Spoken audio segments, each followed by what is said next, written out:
Well, thank you very much. I really appreciate the invitation to come here today and address the committee. I'm going to talk about the legacy of mercury contamination in California from historic mining. And my portion of the presentation here is to help define the problem. And the following speaker will talk somewhat about some of the solutions. I'm also going to highlight some of the research that I've been a part of as part of the US Geological Survey and many of our partners. We have been working on the mercury problem for about 15 years now, and hope to give you a little piece of that knowledge. Not time to go into much detail, of course, but I have provided, in addition to a copy of my slides, there's a list of websites that you might find useful with a lot more information on them. And I've also provided the 6-page fact sheet that Dr. Monahan mentioned. And this map that you've seen before is also from that fact sheet. It shows the mercury mines here in the Coast Ranges. You've just been hearing a lot about Clear Lake, north of the San Francisco Bay. And there were about 230 producing mercury mines historically in the Coast Ranges. And these mines produced about 75% of the mercury that was produced in North America. So a lot of this production actually left California, but about 12% of that mercury stayed in California and was used for amalgamation here in the Sierra Nevada. All the gold dots on the map are the gold mines. There's quite a few gold mines up in the Klamath Trinity Mountains as well as down in the California desert. But when in terms of mercury sources to San Francisco Bay, it's pretty clear now that both the coastal range mercury mines and the Sierra Nevada mercury, gold mines where mercury was used for amalgamation are both important sources. Again, Dr. Monahan went into some detail about the hard rock gold mines and the placer deposits that were mined by hydraulic methods. Both of those had the mercury contamination. I want to point out that naturally occurring arsenic and lead are also a problem in some of the hard rock mines. The tailings and waste rock left behind did leave a legacy of arsenic and lead contamination that's also important. My presentation today is focusing just on mercury, but I did want to mention that in passing. At the mercury mines themselves, the form the mercury started out in is the mineral cinnabar, and I'll show you a picture of that in just a moment, mercury sulfide. But there are many other forms of mercury that occur in the mercury waste, because the term calcine refers to the waste that results from the retort of mercury, where they heated up the mercury cinnabar ore and extracted the liquid mercury as a vapor, and then left behind, in some cases, other forms of mercury that are more soluble and more toxic. Oops. So the next graphic, and there's a copy of this on in the fact sheet that you might be able to see in more detail if you want to refer to that. I know it's very hard to read up here on the screen, but we've identified 4 different environments of mining, historic mining, where mercury, and apologies, there may not be quite enough of those to go around. Members, there's a bigger version of it in the handout that looks like this. Yeah. That's easier to read. Yeah, so hopefully there's enough for everyone to see. If not, you may have to share that one. I apologize for that. The mercury mines that I was just talking about are depicted here in this bottom oval, and where you have the mining of the cinnabar ore, the HGS, and the conversion of it to elemental mercury by retorting, and then left behind these waste piles. And then some of that mercury does convert to the form cinnabar. To form methyl mercury, depicted as MEHG on this graphic, or CH4HG, which is the chemical formula of methyl mercury. So we have the conversion right there at the mine site, and we do see bioaccumulation of that methyl mercury at mine sites in the general in this vicinity. Now, the 3 other gold environments I want to mention are the hydraulic gold mining of the gravels, the dredging of those gravels downstream. This depicts the Sierra Nevada and the river draining down a foothill reservoir, such as, say, Folsom Lake, for example. And downstream of that, the dredging was quite prevalent, for example, in Folsom, where they built the dredges that were used around the world at the Natomas Dredge Company. The Yuba gold fields and the Feather River gold fields, also very extensive, over several billion tons or cubic yards of gravel were used and dredged in these areas, leaving behind some mercury contamination. All the red zones in this diagram indicate mercury contaminated areas. In the hydraulic mines, the tunnels that drain the hydraulic pits are known sources of contamination, and these continue to bleed contaminated water into the waterways. The plumbing system of the Sierra Nevada was altered quite significantly by the hydraulic miners. They They dug 5,000 miles of canals to bring water to the hydraulic pits so they could use those water cannons and mine the unconsolidated gravel deposits. And then they dug these tunnels to drain the pits so they wouldn't fill up with water, and they actually recovered gold right in the tunnels. In some cases they recovered in the pits too. They were called ground sluices. In the tunnels they called them tunnel sluices. And they left behind quite a bit of contaminated mercury, and the contaminated water still flows out of these tunnels today. And the third gold mining environment is the hard rock gold mines, so the traditional quartz vein deposits that are mined usually by underground methods, and the tailings from those deposits, as we'll see, also contain mercury from amalgamation wastes. But we have a food web in all these environments, the rivers, the reservoirs, the floodplains, and in the delta where there's bioaccumulation of mercury, and it gets higher as we go up the food chain, leading to contamination that can affect anyone that eats fish, whether it's a wildlife eating fish or human consumption. So I'm going to focus first on the hydraulic gold mine environment. I mentioned these tunnels. You can go in today in many of these places and dig around in the sediment and come up with something like this, a gold pan here just about full of elemental mercury. This is courtesy of my colleague Rick Humphreys, who used to work at the State Water Board, and I've seen this myself too. You start with about a kilogram or 2 pounds of sediment, and you can get a pretty good sized ball of mercury. So our rule of thumb is if you can see the mercury, you have toxic waste on your hand, because EPA's criterion is only 20 parts per million, and we're looking at several % levels of mercury in some of these environments. Recreational gold miners today access these tunnels and cause discharges of contaminated sediment because they're looking for gold, but the mercury is there as well. In the hard rock environment, the stamp mills crushed up the gold quartz ore, and they used mercury to amalgamate it. These workers are scraping up the amalgams that formed after the gold was allowed to interact with that mercury. And of course, the workers themselves were probably exposed to quite a bit of toxic mercury as well, the vapors as well as the elemental mercury. But a lot of mercury was lost from this process too. Estimated about 3 million pounds of mercury was lost from the stamp mills, and that estimate comes from Ron Churchill at the California Geological Survey. And finally, at the mercury mines, they left these calcined waste deposits behind, and they let a lot of atmospheric loss of mercury from this process where they heated up the mercury sulfide ore. The cinnabar was turned into elemental mercury, captured as a vapor that was then condensed into liquid mercury and used throughout the Sierra Nevada gold mines. This graphic shows the Cache Creek watershed, including, once again, Clear Lake. The Sulphur Bank Mercury Mine is depicted here on the eastern shore in the Oaks Arm. There are several other mercury mines and historic gold mines in the Cache Creek watershed, and those are depicted as red zones here with high levels of mercury contamination in the fish, water, and sediment. As you go downstream toward the Sacramento-San Joaquin Delta, the areas shown in purple have moderate contamination. This includes Lower Cache Creek and the Cache Creek Settling Basin, an area where USGS is doing an extensive project with the cooperation of the Department of Water Resources, trying to trap mercury. The Cache Creek Settling Basin traps sediment, keeps it out of the Yolo bypass, which is a flood control area, but it also traps mercury, and there's a lot of focus on that as part of the ongoing mercury TMDL process in the Delta. So, Ms. Yamada, there might be other constituents yes. in your district that have yes. an interest in this other than just in Lake County. Yeah, the settling basin right outside of Woodland, as you know, very, very interesting area, and a lot of we're doing some very interesting science out there. I'd be happy to give you more information about it. And here's a picture of the cinnabar ore I mentioned, a very pretty pigment, but again, a toxic form of mercury, and it becomes even more toxic when it's turned into the elemental mercury, mercury vapor, or methyl mercury. I also want to talk about the Sierra Nevada environment. Greenhorn Creek was mentioned by the first speaker. It's an area that drains several large hydraulic mines in the Bear River watershed. USGS has done some very careful characterization of elemental mercury in various forms in these contaminated gravels, both in this area and in the South Yuba River. And this photomicrograph over here shows a sphere of mercury, only 5 micrometers in width. That's about 1/20th the width of a human hair. So imagine it's very, very small. And it's small enough that when it gets put into water, it won't settle out. It's basically the size of a piece of silt, and even though it's a lot denser than other minerals such as quartz, it's small enough that it will stay suspended and be transported downstream. And we've observed spheres even smaller than that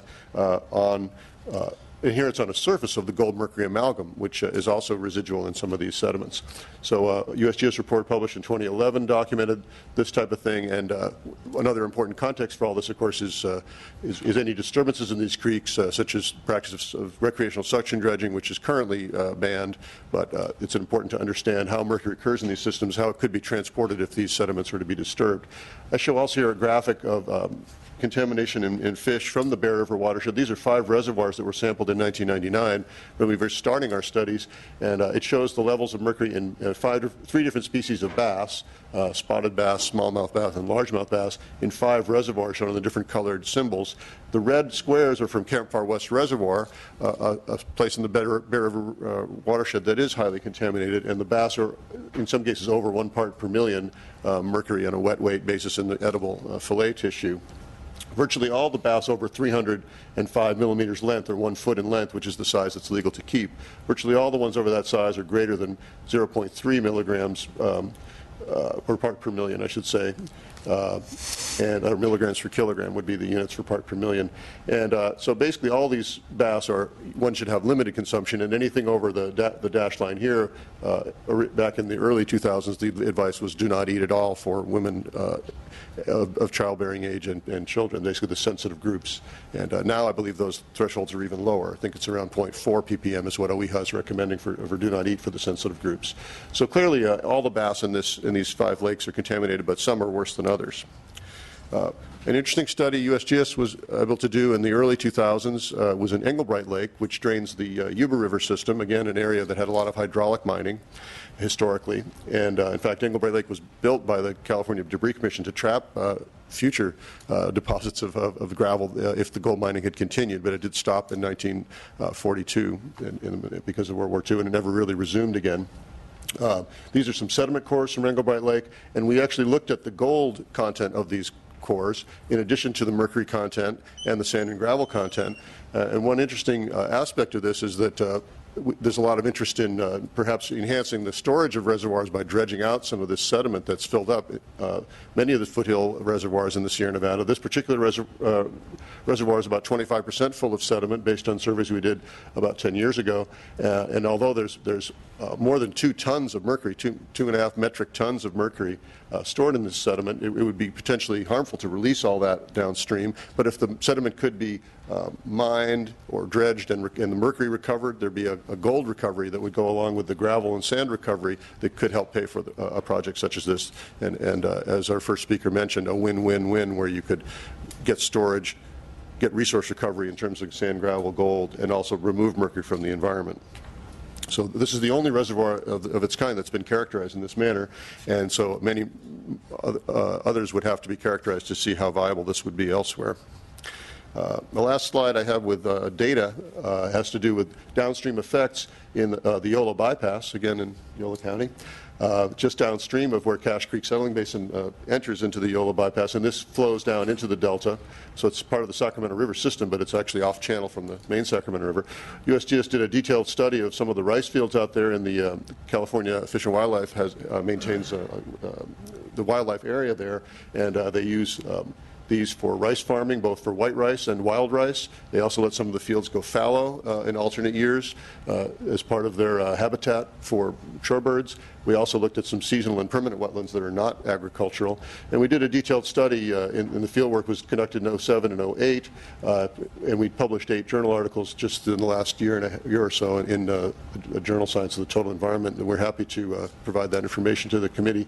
This one graphic shows methyl mercury concentrations on a time series from June 2007 to April 2008, and it's on a logarithmic scale, so every major tick is a factor of 10. Basically, all of the points here are in excess of the water quality goal from the State Water Board of 0.06 nanograms per liter, or parts per trillion methyl mercury.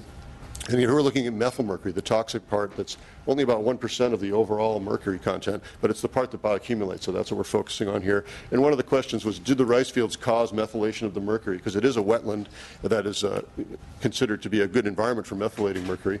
And we saw, yes, there was a lot of variation, but in some cases, I think I have another circle here. Here we go.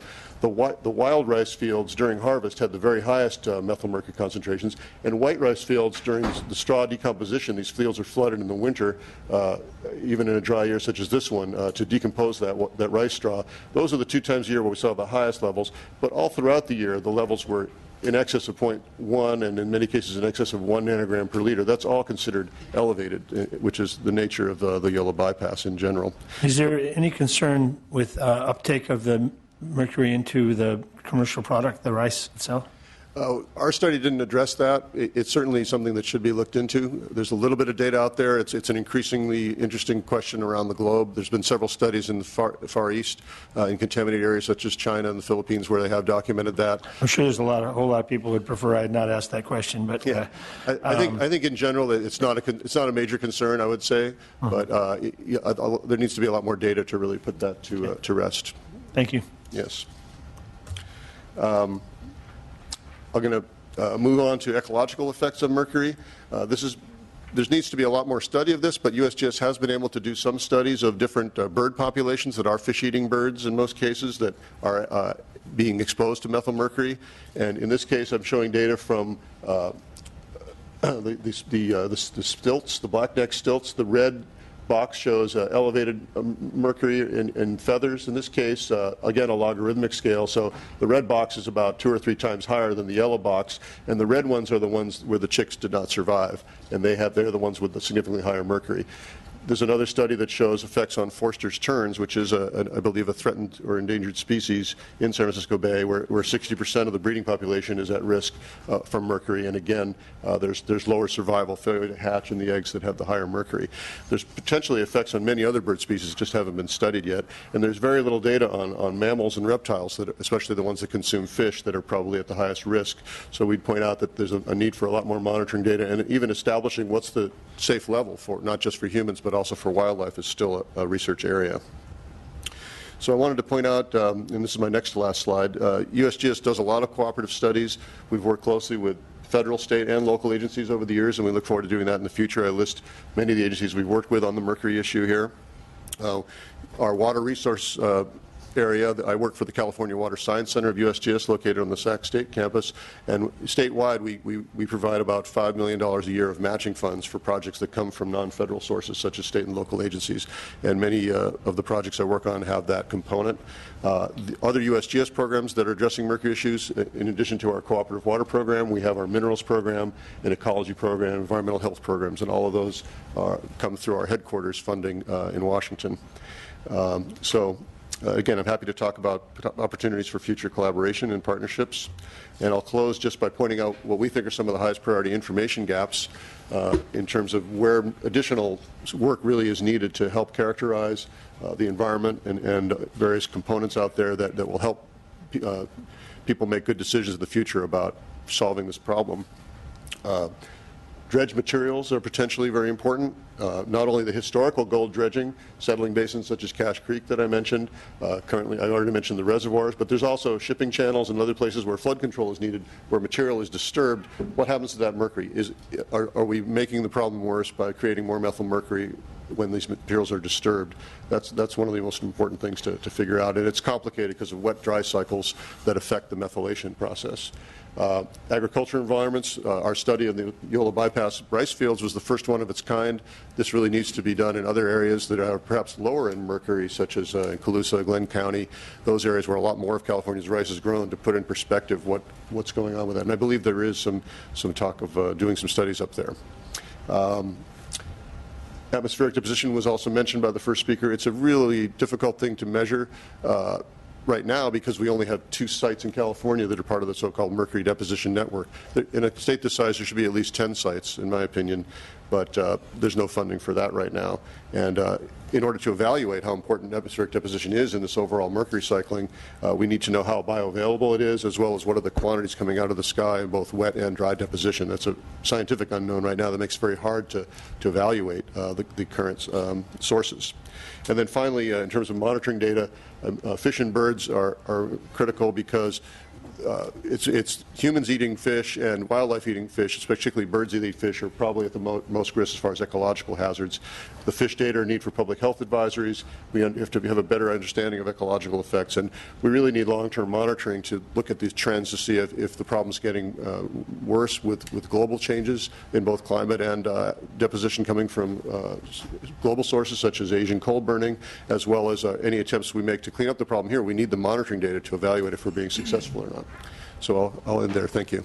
Well, I thank you very much, Dr. Hoppers, for your presentation. Before I call on the next panelists, are there any questions from members? Just Yes, very Mr. quickly, Mata. you mentioned you thought there should be 10 sites. What would be the other 8? Or just a sampling, just more geographically distributed throughout the state? Up and down the coast, in the mountains. I think urban areas are potentially sources, so we need some sources that characterize San Francisco and Los Angeles urban areas. But up and down the coast, they need ones that get the pristine air coming across the Pacific that aren't affected by any urbanization. And then the function of elevation as well is important. Okay, thank you. Yes. Thank you. Any other questions? Very thorough presentation. Very helpful. Thank you. Thank you. You're welcome. And next, I'm going to call on Dr. Fraser Schilling, Department of Environmental